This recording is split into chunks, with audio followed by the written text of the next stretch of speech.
I purchased a deserted cottage for $45,000 and believed I'd discovered my own Eden. However, the neighbor had been attempting to acquire that specific land for ages. When I secured it instead of him, he turned my existence into a nightmare. Their minor torment was terrible, but it escalated to genuine arson. Here is the account of events. Their headline narrative begins now. I had been employed remotely for several years and accumulating funds, and the concept of a self-reliant lifestyle, without being entirely secluded, appealed to me. Around the start of spring in 2019, I located this little log cabin on 40 acres of terrain roughly 60 minutes outside a minor village. The site had remained vacant for nearly 10 years, as the prior proprietor had died with no immediate kin. Finally, following years in probate with no beneficiaries ready to accept it, it reverted to the county due to unpaid back taxes. After the mandatory notification time, it proceeded to a public tax auction. I submitted a bid of $45,000, which essentially represented all the savings I was prepared to invest. I didn't anticipate winning, yet I did. The roofing required attention. The well pump was shot, and rodents were present, yet the framework itself was sturdy. It possessed solar panels, an antique propane tank, and a fundamental septic setup. It wasn't flawless, but for my needs, it was functional. With some mending, I could reside there inexpensively while renovating it personally. I finalized the deal in March 2019 and began relocating instantly. Acquiring this estate for a low price allowed me to allocate the bulk of my funds toward house enhancements, which I frankly favored as it offered more liberty to customize things.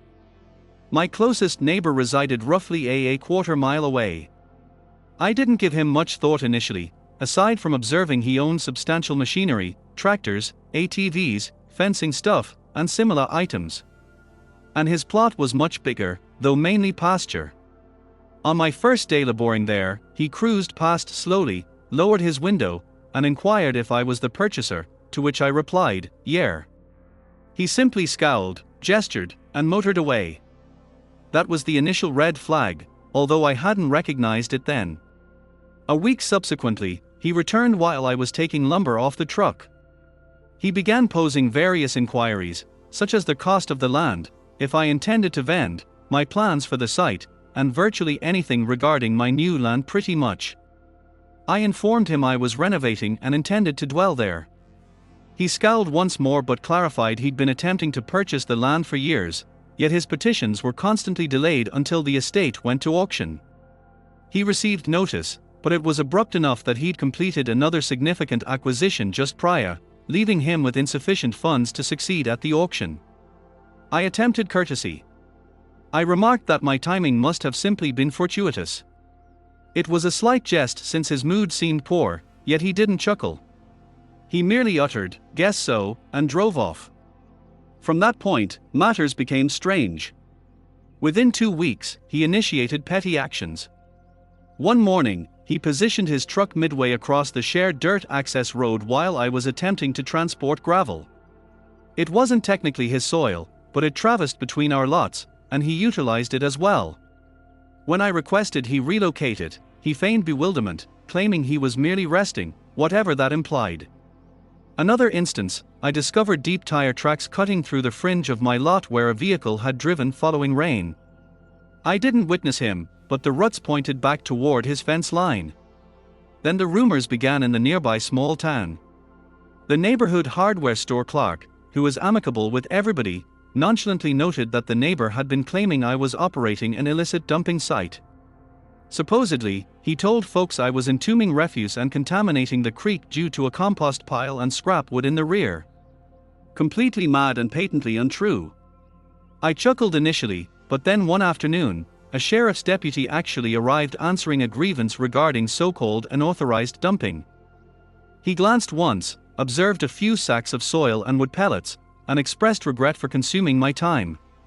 He departed without causing trouble, but I harbored a sinking sensation regarding who prompted the sheriff's sudden curiosity in my property. Whenever I considered facing him, I recalled his glare from that first day, as if I had stolen something rightfully his. I confess, I was slightly cautious, but I wasn't about to let him drive me from my own land. I maintained distance and concentrated on the necessary tasks. By June, the place looked reasonably presentable. I substituted the roof, installed fresh solar batteries, modernized the aged solar system, and even initiated a modest garden. The well pump required adjustment, but I restored its function. Subsisting on basics felt genuinely satisfying. I'd rise with the sun, labor outdoors, prepare food over propane, and simply be. I was forced to tote water for the initial month, and I got the world sorted, and winters were going to be harsh with merely a wood stove, but that was part of the arrangement I accepted. And by the way guys, just to briefly interject here, concerning that style of off-grid living, I'm inquisitive, would you be drawn to that sort of thing as well? Inform me in the comments. And while you are at it, please remember to offer me a like and a comment, as that assists me immensely. Anyhow, I seldom encountered anyone unless I traveled to town for provisions. However, the harassment began becoming more brazen. One dawn, I awoke to discover my mailbox obliterated and the post twisted. Another day, I returned from town to find the gate to my property ajar, the lock destroyed. I notified the sheriff's office regarding both events, yet the deputy essentially stated, unless I had proof of cameras, there was not much they could do. I proceeded to position trail cameras at all major entry points to my property. Whoever was responsible, clearly him, was clever enough to avoid their direct line of sight, however. Or at least when caught on camera, he did little besides loiter near the property line and glare at my land suspiciously. Still strange and something I logged for later, but not criminal. At that juncture, I wasn't frightened, merely irate. He was an adult male behaving like an infant because he couldn't acquire a plot of earth. Yet, I also began acting more shrewdly. Following the gate episode, I attempted to file for a restraining order.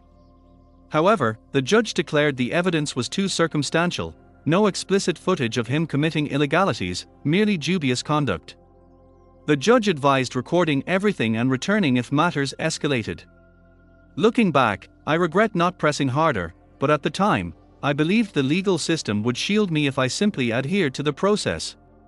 What the neighbor didn't realize was that after the judge rejected the restraining order, I connected with a local private investigator who specializes in property disputes. It wasn't inexpensive, but by then, I was truly anxious matters would deteriorate. On his counsel, I established multiple hidden cameras beyond my evident trail cams, including one camouflaged as a bird feeder aimed squarely at the access road, and another inside a fake electrical box on a tree.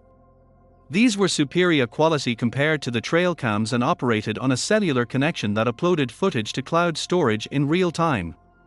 The final straw before the situation turned truly terrible occurred when he parked an antique hay baler in the center of the road for 2 days, obstructing delivery trucks from accessing my location. I was forced to summon the sheriff to compel him to move it. He feigned ignorance once more, muttering something about it breaking down right there. The responding deputy issued a warning regarding obstructing the road, yet nothing resulted from it. I could perceive local law enforcement was growing weary of our conflict, as if they deemed me oversensitive or that we were both simply difficult neighbors. That agitated me more than anything. This individual was plainly escalating, and nobody appeared to mind. By late July 2020, I arranged to visit relatives in the city for roughly a week. I hadn't viewed them since before the pandemic commenced, and I required a respite. Frankly, the unrelenting strain from this neighbor predicament was exhausting me. I didn't inform anyone locally of my destination. I had learned to keep my affairs private following all the harassment. But here is the catch. I purposely stated my travel dates at the hardware store while gathering some supplies, talking just loudly enough for a few regulars to overhear. I understood how small towns functioned, and well, the news would reach him within a day.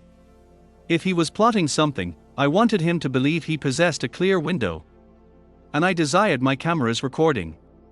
I had just completed packing and intended to depart early the following morning when, around 2 o'clock in the morning, I received a ring from my neighbor on the opposite side, an elderly lady named Martha, who lives about a mile away. She stated she could observe a glow in the direction of my property and felt I ought to know. Her voice was trembling.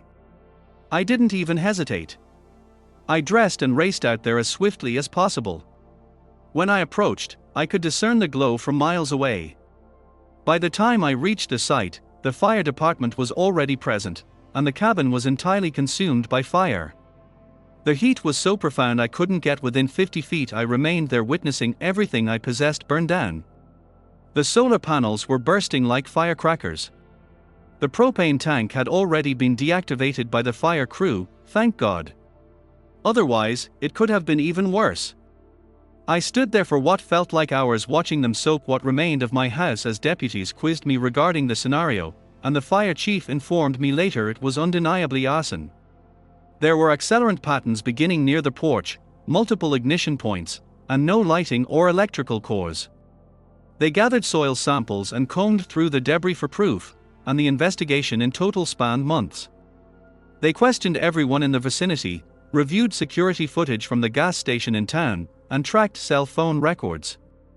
And by the way guys, just to briefly interject here, that is something I find incredibly captivating, how police are able to actually discover who ignited these fires. I believe just a few weeks prior, I viewed an article stating they now could identify quite precisely, I suppose it's not 100%, but they were fairly certain, who was the individual that initiated these California wildfires.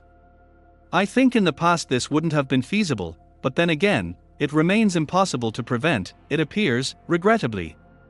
Regardless, ultimately they discovered he had purchased gas cans from a hardware store 2 towns over the day prior to the fire, paying cash. However, the genuine breakthrough emerged from my hidden cameras. They managed to retrieve trail camera footage from my property revealing him stepping onto my land at 1:47 a.m. holding what looked like containers. Although the cameras nearest the cabin had been intentionally deactivated or shifted beforehand, he had plainly scouted them out. What he was unaware of were the hidden cameras installed on the PI's advice. The bird feeder camera captured distinct footage of his truck on the access road at 1:43 a.m., and the fake electrical box camera recorded him strolling past it carrying 2 red gas cans. Coupled with the gas can purchase, his cell phone pinging off a tower near my property that night when he later asserted to be home sleeping, an accelerant residue that corresponded to the fuel type he bought, they possessed sufficient evidence for charges. I won't deceive you, when the detective displayed that footage, I felt vindicated. I had entrapped this fellow flawlessly without even violating any laws. All I did was ensure I possessed excellent surveillance and allowed him to believe I was absent. He had accomplished the rest himself. Insurance was a nightmare, however. They initially attempted to undervalue the claim, contending that my improvements on the property were not documented with permits or professional receipts.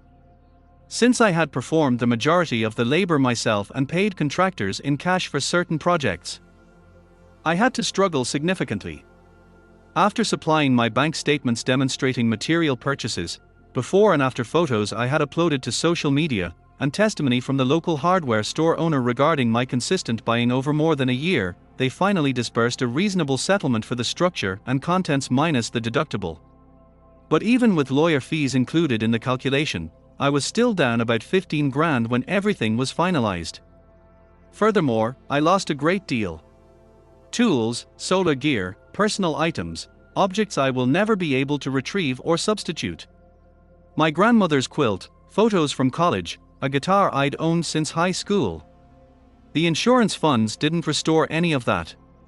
The legal procedure consumed over 3 years in total.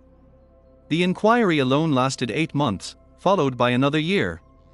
Court delays, continuances, defense motions to suppress evidence, and general legal back and forth prolonged it even further. There were instances I believed it would never conclude, that somehow he would escape on a technicality or a plea deal. The prosecutor persisted in telling me to remain patient, that they were constructing an airtight case. After all the legal back and forth, he ultimately received what he merited, 4 years in state prison. Additionally, he was mandated to pay restitution of $47,000 for my losses that insurance didn't cover, the deductible, my personal belongings, lost equipment, and temporary housing expenses while I was displaced. The prosecutor informed me there is a pragmatic possibility I will likely never view that cash since he possesses no substantial assets, but the court can garnish any wages he acquires after release. I'm not truly holding my breath for that, however. In the conclusion, I reconstructed. I was compelled to, and the initial contractor I employed wound up suffering health complications and could not complete the task. While I did retrieve most of my deposit, minus what he had already bought in materials, locating another contractor prepared to labor on the remote property took months. Then supply chain hurdles struck during 2021 and 2022, rendering materials pricey and difficult to acquire. What ought to have occupied 6 months perhaps ended up consuming nearly 2 years. There were weeks where I was dwelling in a camper on the property, bathing at a gym in town, simply awaiting lumber deliveries that kept getting postponed. It required time, and I frankly considered just vending the land and departing. But something inside me refused to let him triumph. The new cabin isn't as rustic. The design and its components are decidedly more modern. And honestly, I opted for more conventional construction this time rather than a full log cabin, but it is mine. I added superior cameras, motion lights, and I maintain a positive rapport with the local deputies now. They stop by occasionally just to verify things. My neighbor likely assumed I was hundreds of miles away and that he would finally exact his revenge, thinking I could never prove it was him. Well, the truth emerged, and he is behind bars now, slated for release in about 2 years if he gets out on good behavior. I would state I don't loathe him, but that isn't accurate. It is difficult to be the superior person after something like that occurs to you. I believe he is a wretched individual who let envy consume him alive. He could have been a respectable neighbor and perhaps even been welcome on my land, but instead, he wrecked his own existence over a piece of property. I possess no sympathy for him after that. To be candid, play stupid games, win stupid prizes. Nowadays, I keep to myself even more. The new residence is sturdier. I have backup insurance with a firm that actually comprehends off-grid properties. And I am finally at peace again, or as much at peace as I can be following that night. Occasionally I sit on the porch at night, listen to the crickets, gaze up at stars you cannot view in the city, and simply inhale the fresh air. That is what I purchased this spot for initially. And the subsequent one is another malicious compliance story which is titled, "Told me I couldn't get time off to go home for holidays." Fine, then I quit. So I was prompted to recall this by a recent post. I labored part-time throughout my education in the UK on a 0-hour contract at a club, pub, events venue. This occurred over a decade ago. They did not permit folks to have both Christmas and New Year's off. Thus, you were required to labor on one of them. I signed on and was appointed supervisor shortly thereafter because I possessed common sense and solved matters swiftly. I traveled home for the holidays, and when that season arrived the first year, I simply stated I would resign and did. There was no difficulty in locating another nearly minimum wage part-time gig. I submitted an application again in January as they were seeking staff. Got re-employed. The following holidays arrived, and I told them the identical thing. The same scenario repeated. The next year they simply told me, "Please don't depart. Just take whatever days off, and we will see you again next year." I remain great friends to this day with my preferred GM from those times, although I went and secured a position in my field. And the subsequent one is a super humorous petty revenge story that is titled Wrong S. So gets revenge on Craigslist. Not me, but I became involved. I observed an advertisement on Craigslist for 45 free layer hens, chickens, right age, and good breed. He is supposedly relocating for employment and must dispose of them swiftly. Take a few or take all. So I ring the guy, irate. I get him speaking because he is at his wit's end. So he reveals to me that his girlfriend discovered he was being unfaithful when she went through his phone. Consequently, she split up with him, and he assumed that was the end. But she began listing free items on Craigslist with his phone number. He is now receiving heaps of calls all day and night. Call anytime. The moment he gets the post removed, she publishes another one with his phone number. One was a motorcycle he never even possessed, like he never owned any chickens. Another one was free new fencing he cannot utilize, he resides in an apartment, and a puppy he found, share have a big house cheap. I am out of town the majority of the time for employment. Whenever he could get a post taken down, she would then publish in a distinct category. He cannot alter his phone number because it is a work phone. And the following one is another malicious compliance story. However, please inform me in the comments whether you relish our malicious compliance or our revenge, petty revenge, and so on more. I am very inquisitive about what you have to express.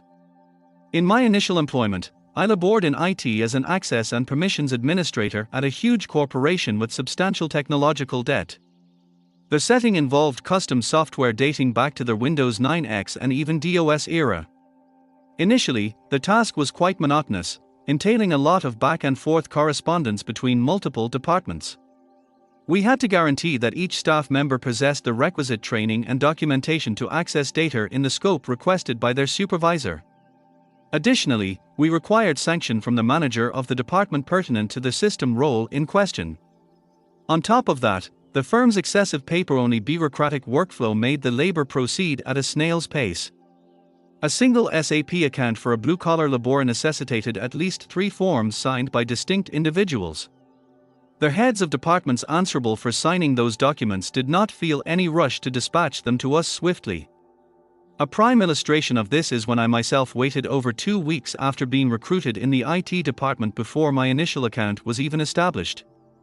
Until then, I only possessed a guest account that permitted me to access the primary internal website with the company's procedures, regulations, and other fundamental details.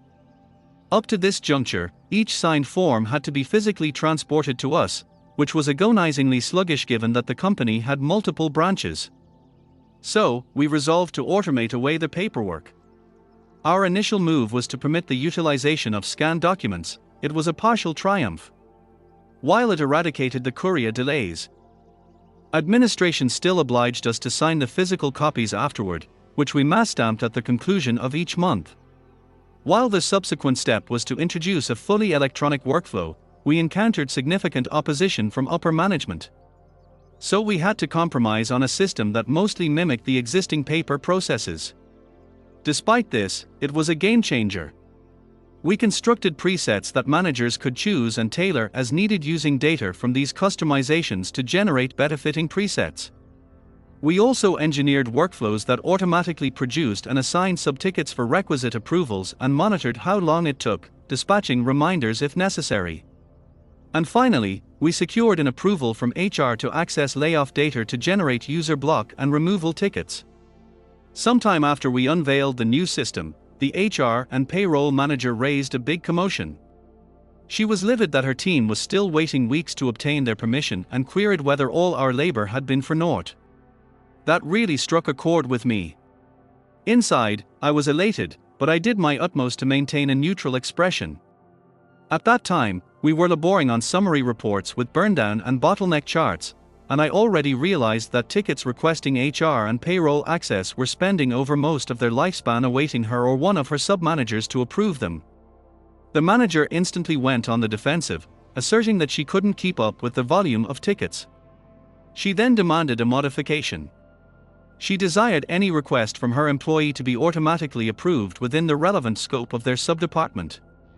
For instance, a request for an HR worker to have full HR access and limited payroll access would be automatically approved for HR access, but not for payroll and vice versa. I was doubtful, but we are not exactly in a position to debate. I requested my boss to join the conversation and clarified that the objective was to prevent overly permissive approvals that could result in unauthorized access. I attempted to persuade her to brainstorm together potential edge cases before making a blanket approval, but she was already fixed on her decision and was not interested in debating details. My boss shrugged and stated it would be her liability. He told her to draft an official document outlining the change, and we would proceed with the execution. The only petition we had was to incorporate a line that each such request would still be created, assigned to as normal, and marked as automatically approved by the name of the main HR and payroll manager. Decision. I uploaded the scan into our system and, anticipating that it would eventually backfire, made a photocopy to keep it accessible in the top drawer of my desk.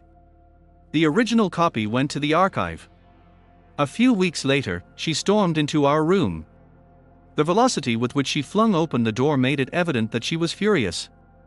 She demanded to know why we had granted full access to payroll data to her subordinate. I believe it was the only time I ever heard anyone yell in the company. I calmly reminded her of her request to automatically approve in-department access requests. She was not accepting it though, explaining that one of her low-ranking subordinates from the payroll subdepartment had accessed the salaries of everyone in their department, including managers, and was unhappy with the paycheck disparity. Isn't that obvious that they shouldn't be able to do that?